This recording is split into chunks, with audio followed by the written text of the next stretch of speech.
La race des oiseaux ascendants est connue comme les avianes, et elle est généralement associée à une nature agréable. Les leaders des avians sont référés aux avians bleus, spécifiquement Ratteror. Méphos sert de leur leader à gauche, tandis que Képhos est le second et commande à droite. Les avians ont pour origine les planètes Avian, Abina, Ketsi, et Bronétal, tous situés dans la galaxie Lyra, située à 25 années-lumière de la Terre.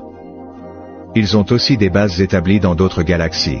Sur la planète Bronétal, toute la surface est couverte d'une substance unique et friable qui est distincte de pierre, de roche, ou de n'importe quelle autre forme familière de matière. Abina par contre possède un noyau détruit et est entouré d'îles flottantes.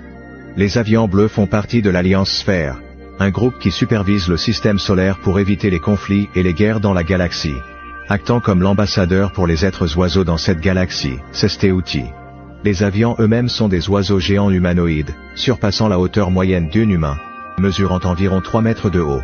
Leurs ailes, atteignant jusqu'à 4,5 mètres de longueur, les permettent de s'envoler vers le ciel. Cependant, pas tous les êtres oiseaux ascendants possèdent des ailes physiques. Certains manifestent leurs ailes grâce au pouvoir de l'esprit.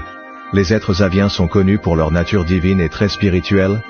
En même temps, ils partagent des similitudes avec les êtres carions dans leur comportement et leurs attributs, bien que les aviens soient généralement plus bénévoles. En contraste, les carions maintiennent une posture neutre. Les aviens bleus ne sont pas impliqués dans la politique galactique axée sur la domination ou le contrôle.